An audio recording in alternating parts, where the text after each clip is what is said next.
সাবেক বিসিবি সভাপতি ও সংসদ সদস্য নাজমুল হাসান পাপনের দুর্নীতির অনুসন্ধানে নেমেছে দুদক।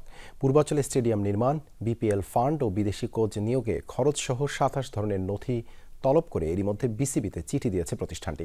এদিকে এনবিআরের সাবেক চেয়ারম্যান আবু হেনা রহমাতুল মুনিম ও তার সাবেক প্রথম সচিবের দুর্নীতিরও অনুসন্ধান শুরু করেছে সংস্থাটি। সাবেক সংসদ সদস্য নাজমুল হাসান পাপন বাংলাদেশ ক্রিকেট বোর্ড বিসিবির সভাপতি ছিলেন টানা ১২ বছর। আওয়ামী লীগ সরকারের পতনের পর পতন হয় পাপনেরও। পলাতক এই বিসিবি সভাপতির বিরুদ্ধে দায়িত্ব পালনের সময় নানা অনিয়ম ও দুর্নীতির অভিযোগ উঠেছে। তা খতিয়ে দেখতে মাঠে নেমেছে দুদক। বিসিবিতে চিঠি দিয়ে জানতে চেয়েছে পূর্বাঞ্চলে স্টেডিয়াম নির্মাণ, বিপিএল ও বিদেশি কোচ নিয়োগে খরচসহ নানা অনিয়ম নিয়ে।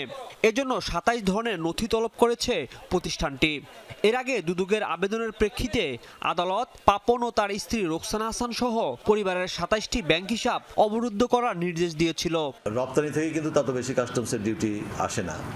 এনবিআরের সাবেক চেয়ারম্যান আবু হেনা রহমাতুল মুনিম ও তার সহযোগী সাবেক প্রথম সচিব ইত্তাজুল ইসলামের দুর্নীতির অনুসন্ধানও শুরু করেছে দুদক। তাদের বিরুদ্ধে এস আলম গ্রুপকে নিয়ম বহির্ভূতভাবে ৩,০০০ কোটি টাকা রাজস্ব মওকুফ করা, কর ফাঁকি ও অর্থ পাচারে সহযোগিতার অভিযোগ রয়েছে। সামিট গ্রুপ ও বেক্সিমকো গ্রুপকেও অবৈধভাবে ৫০০ কোটি টাকার ভ্যাট মওকুফ, কর ফাঁকি ও অর্থ পাচারের সুযোগ দিয়েছে তারা।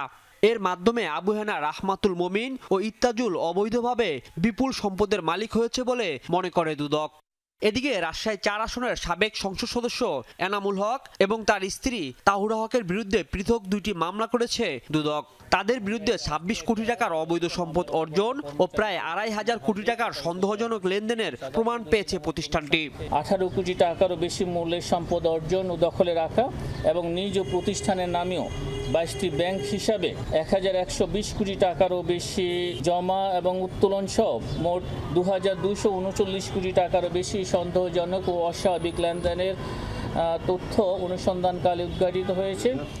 ভুয়া প্রকল্পের নামে ক্ষুদ্র ঋণের প্রায় ২০০ কোটি টাকা আত্মসাতের অভিযোগে সাবেক সচিব ও উদ্দীপন পরিচালনা পরিষদের চেয়ারম্যান মিহির কান্তি মজুমদার সহ ১৫ জনকে আসামি করে ৬টি মামলা করেছে দুদক।